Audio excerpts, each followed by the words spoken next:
Hi hello నమస్తే friends, welcome back to our channel VR tailors. ఎలా ఉన్నారు friends? అందరూ బాగున్నారని అనుకుంటున్నాను.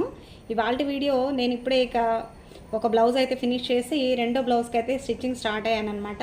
కానీ నేను మన వాళ్ళకైతే ఒక ఇన్ఫర్మేషన్ షేర్ చేయాలని ఈ వీడియో చేస్తున్నాను. దానికంటే ముందు మీరు ఎవరైనా ఫస్ట్ టైం మన ఛానల్ చూస్తుంటే తప్పకుండా సబ్స్క్రైబ్ చేసుకొని వీడియోస్ నచ్చుతున్నట్లయితే లైక్ చేసి మన ఛానల్ని రెగ్యులర్గా ఫాలో అవుతూ ఉండండి.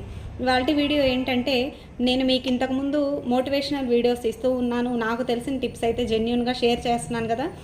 ఆ వీడియోస్ షేర్ చేసినప్పుడు మన వాళ్ళు నాతో చాలా విషయాలు పంచుకుంటూ ఉంటుంటారు. పలానా విషయం గురించి వీడియో చేయండి అక్క, పలానా అనేసి నేను పెడుతూ ఉంటున్నాను. అయితే నన్ను ఈ మధ్య బాగా ఒక ఆలోచనలో పడవేసినటువంటి ఒక విషయం అయితే మీతో షేర్ చేసుకోవాలనుకుంటున్నాను. ఏంటి అంటే, మీకు నేను ఇంతకుముందు వీడియోస్లో చెప్తూ ఉంటాను, మా వారు ఆర్మీ, మా రిలేషన్లో కూడా ఆర్మీ ఫ్యామిలీస్ ఎక్కువ ఉన్నాయి అనేసి చెప్తూ ఉంటాను కదా.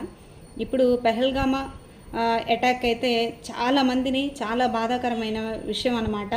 ఎక్కువగా బయట చూసే వాళ్ళకన్నా ఆర్మీలో ఉన్నటువంటి ఫ్యామిలీస్కి బాగా తెలుస్తుంది అలాంటి ఇన్సిడెంట్ ఏంటి అని. కానీ ఆ అటాక్ జరిగింది సివిలియన్స్, అలాగే ఒక నేవీ ఆఫీసర్ మీద అన్నమాట.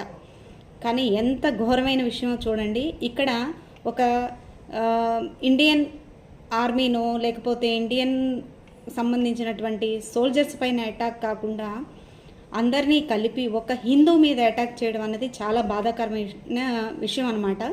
కానీ ఎందుకు మనుషులు ఇలా తయారవుతుంటారో అర్థం కాదు. ఎప్పుడు జరుగుతూనే ఉంటాయి, దీనికి ఒక అంతం లేదు. కానీ ఈసారి ఇంకా బాధ ఏంటంటే, మీరు హిందువా కాదా అని వాళ్ళు ఒక కన్ఫర్మేషన్ చేసుకొని కాల్చి చంపేశారు అని అంటే ఎంత బాధ అండి. కొత్తగా పెళ్ళైనటువంటి ఒక ఫ్యామిలీ సంతోషంగా, ఒక డ్రీమ్ ఉంటుంది. ఎవరైనా ఒక సోల్జర్ని మ్యారేజ్ చేసుకున్నప్పుడు వాళ్ళు ఎక్కువ పర్సెంట్ అమర్నాథ్, జమ్మూ కాశ్మీరు ఇటు సైడ్ ఉన్నప్పుడల్లా కూడా వాళ్ళకి ఒక డ్రీమ్ ఉంటుందన్నమాట. ఏమనంటే, మేము కూడా ఒక్కసారి నా ప్లేస్ చూసే అవకాశం వస్తుంది అని ఆశపడుతుంటారు. అది సహజం. ఎందుకనంటే, మనం ఒకటి సిద్ధపడే కదా వాళ్ళని పెళ్లి చేసుకుంటాము. ఆ తర్వాత వాళ్ళతో ఆ ప్లేసెస్ చూడాలని అయితే ఒక డ్రీమ్ ఉంటుంది. ఆ డ్రీమ్ తోటే అక్కడికి వెళ్ళడం జరిగింది. ఇలా అటాక్ అయితే జరిగింది. కానీ తన పరిస్థితి ఏంటి అన్నది చాలా బాధ అనిపించింది. చూసిన వాళ్ళందరికీ కూడా, ప్రతి ఒక్కరూ కూడా, ఒక సోల్జర్ ఫ్యామిలీ కాకపోయినా చూసినటువంటి ప్రతి హ్యూమన్ పర్సన్కి బాధాకరమైన విషయమే అన్నమాట. ఇక అలా జరిగిన తర్వాత నేను ఇక్కడ నాకు తెలిసినటువంటి సలహాలు కానీ, లేకపోతే నేను మన చాలామంది మన సబ్స్క్రైబర్స్ ఉన్నారు. అక్క మేము పూణేలో ఉంటాము, అక్క మేము పలానా చోటు ఉంటాము, మాది ఆర్మీ ఫ్యామిలీ అక్క.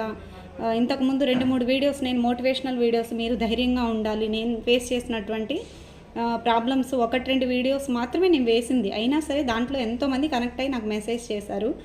ఇప్పుడైతే మీకు తెలియనిది కాదు, ప్రతి న్యూస్ ఛానల్లో కానీ ప్రతి చోట కూడా మనకి విషయం అయితే తెలుస్తూ ఉంది కదా.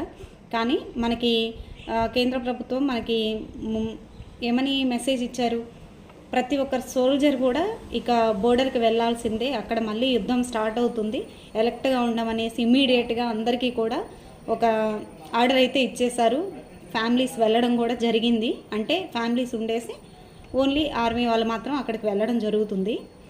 కానీ నేను ఇక్కడ కన్వే చేయాల్సింది ఏంటంటే, ప్రతి ఒక్కరూ ఇక్కడ నేను వాళ్ళకి ఏ టైం ఎలా ఉంటుందో తెలియదు, ఏ టైం వెళ్ళాల్సి ఉంటుందో తెలియదు. కాబట్టి అది మనం సిద్ధపడే మనం మ్యారేజ్ చేసుకుంటాము. ఇక్కడ నేను మీరు అక్కలాగా అనుకున్నా, ఒక చెల్లిలాగా అనుకున్నా ఓకే, నాకు చెప్పాలనిపించింది, నేను ఫేస్ చేశాను కాబట్టి, నాకు చెప్పేవారు లేక నేనెంత ప్రాబ్లం ఫేస్ చేశాను, అది దాటేసి వచ్చినా కూడా నాకు ఎప్పుడు కూడా ఒక లెసన్ నేర్చుకున్నాను కాబట్టి నాకు ఎప్పుడు గుర్తుంటుంది. అందుకోసం మీకు కూడా చెప్పాలి అనుకుంటున్నాను. ఏమిటంటే, ఒక సోల్జర్కి యూనిఫామ్ వేసుకునే ముందు ఫ్యామిలీకి ఒక సెంటిమెంట్ ఉంటుంది ఫ్యామిలీ గురించి.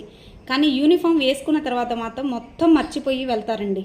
కాబట్టి ఆ టైంలో వాళ్ళు ఎంత ధైర్యంగా ఉంటారో అంతకన్నా డబల్ ఫ్యామిలీ ధైర్యంగా ఉండాలి, ముఖ్యంగా భార్య. ఎందుకు అనంటే, ఒక తల్లిదండ్రులు వాళ్ళకి ప్రేమ ఉన్నా కూడా ఒక లిమిటేషన్ ఉంటాయి. వాళ్ళు చిన్నప్పటి నుంచి పెంచి తర్వాత పెద్ద చేసి ఒక ప్రేమ బాధ అన్నీ ఉంటాయి. కానీ భార్యకి ఏంటంటే ఇక తన మీదే ఆధారపడి ఉంటుంది. కాబట్టి పిల్లలు, భార్య తర్వాత పిల్లలు అంతా ఆధారపడి ఉంటారు కాబట్టి అంతకన్నా డబల్ ధైర్యంగా ఉండాలి. ఎందుకు ఈ మాట అంటున్నానంటే నేను సఫర్ అయ్యాను అనమాట. నేను ఫేస్ చేశాను.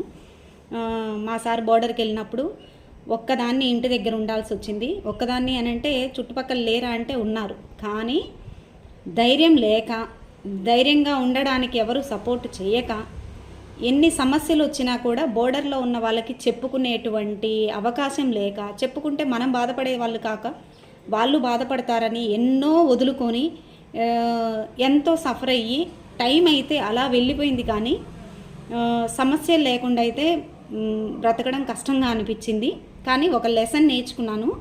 మనం బయట వారితో ఎలా ఉండాలి, ఇంట్లో వారితో ఎలా ఉండాలి, మన పక్కనే రాబంధువులు తిరుగుతూ ఉంటాయి, ఆ రాబంధువుల నుంచి మనం కాపాడుకుంటూ లైఫ్ ఎలా లీడ్ చేయాలి అన్నది కూడా నేను బాగా లెసన్ నేర్చుకున్నాను. ఇక సెన్సిటివ్ మనస్తత్వం ఉన్నవారు ధైర్యంగా ఎలా మిమ్మల్ని మీరు మోటివేట్ చేసుకోవాలన్నది నేను పాటించినవి మీతో షేర్ చేసుకుంటాను. సహజంగా మనం ఇంటి దగ్గర ఒక కామన్ మ్యాను అంటే సివిల్ లైఫ్, ఫోర్స్ వాళ్ళంటే ఆర్మీ, ఎయిర్ ఫోర్స్, నేవీ వీళ్ళంతా కూడా ఈ లైఫ్ స్టైలే ఉంటుంది. కొన్ని రోజులు ఫ్యామిలీ పెట్టడానికి అవుతుంది, కొన్ని రోజులు ఇంటి దగ్గర వదిలి పెట్టడానికి అవుతుంది. రెండింటిని తీసుకోగలగాలి. ఫస్ట్ తీసుకున్నా కూడా మనం ఒక్కొక్క సిచ్యువేషన్, ఇప్పుడు ఇట్లాగే బోర్డర్కి వెళ్ళాల్సిన సిచ్యువేషన్లో కుదిరితే క్వార్టర్స్లో ఉంచడానికి అవుతుంది, లేదు అంటే ఫ్యామిలీ ఇంటి దగ్గర ఉండాల్సి వస్తుంది. ఇంటి దగ్గర ఉన్నప్పుడు పేరెంట్స్ సపోర్ట్ ఉంటే నో ప్రాబ్లం. కొంతమందికి ఉన్నా కూడా ఇప్పటికన్నా నేనున్న సిచ్యువేషన్ టైంలో అయితే ఎక్కువ పుట్టింట్లో ఉంటే అటువైపు నుంచి ప్రాబ్లం, అంటే ఎప్పుడు చూసినా పుట్టింట్లో ఉంటారు అనేసి నలుగురు అంటారు అనేసి అదొక ప్రాబ్లం. అత్తవారింట్లో ఉంటే కనీసం ఏదన్నా బాధ వస్తే చెప్పుకోవడానికి అందరూ ఒక యూనిటీగా ఉండి ఒక పర్సన్ని సపరేట్ చేసినప్పుడు ఆ బాధ అనేది చెప్పుకోవడానికి లేక, అలా అని లైఫ్ లీడ్ చేయడానికి ప్రతిరోజు కూడా పడుతున్న యాతన అనేది అది ఇంకా నరకం. ఈ రెండు కూడా బ్యాలెన్స్ చేస్తూ ఎలా ఉండాలి అని అంటే ఫస్ట్ మెంటల్గా మనల్ని మనం ధైర్యం చేసుకోవాలండి. ధైర్యం చేసుకోకపోతే చాలా కోల్పోతాము. పోయిన టైం అయితే తిరిగి రాదు.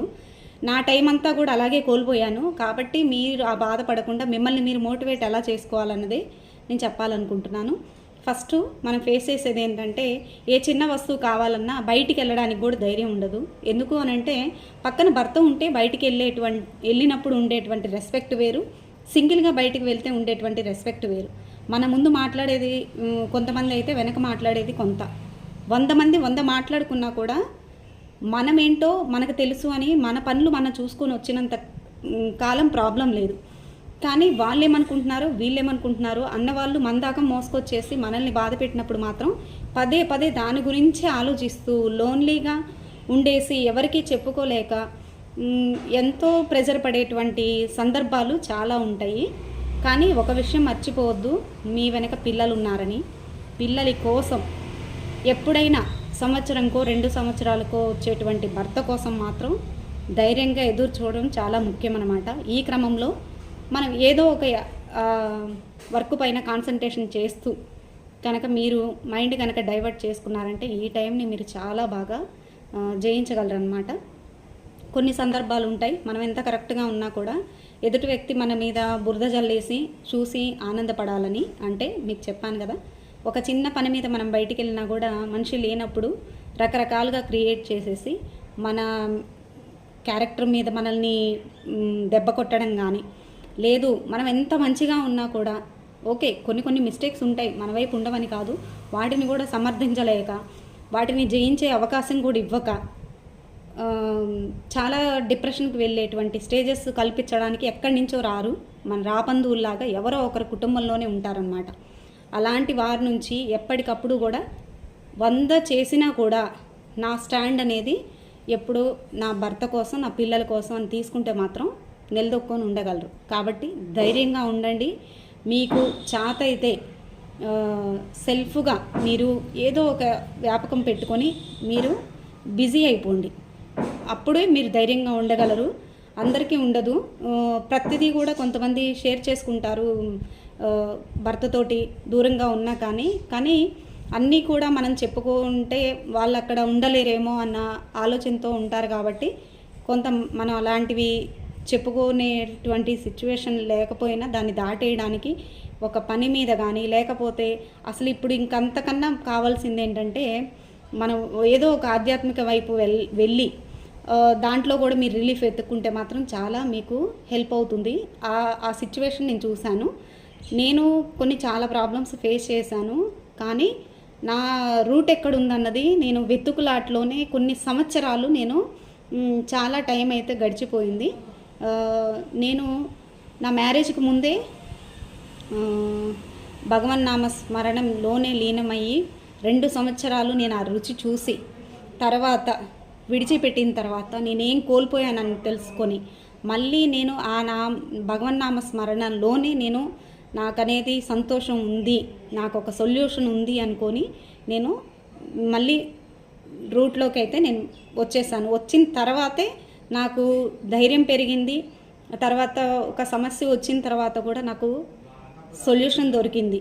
అంటే సమస్యలు రాకుండా ఉండవు, వచ్చిన దాన్ని మనం ఎలా ఎదుర్కోవాలన్నది మాత్రం తెలుసుకుంటాము. అదే ఆ పవర్ అన్నమాట. దీనికి ఏ రిలీజియన్ సంబంధం లేదు. హిందూ అయి ఉండొచ్చు, క్రిస్టియన్ అయి ఉండొచ్చు, ముస్లిం అయి ఉండొచ్చు. ఎవరికి ఏ భగవంతుడి మీద నమ్మకం ఉంటే ఆ భగవంతుడి మీద భారం వేసి చెయ్యడం వరకే మన పని. వచ్చేటువంటి రిజల్ట్ అనేది మనకు సంబంధం లేదు అన్నది ఒక్కటి ఫ్యాక్ట్ కనుక మనం గుర్తుంచుకుంటే చాలా ధైర్యంగా ఉండొచ్చు. మీరు ఇన్ కేసు మీ హస్బెండ్ బోర్డర్కి వెళ్ళిన చాలామంది ఆర్మీ ఫ్యామిలీస్ మన ఛానల్ ఫాలో అవుతున్నారు కాబట్టి నేను చెప్పాలనిపించి చెప్తున్నా.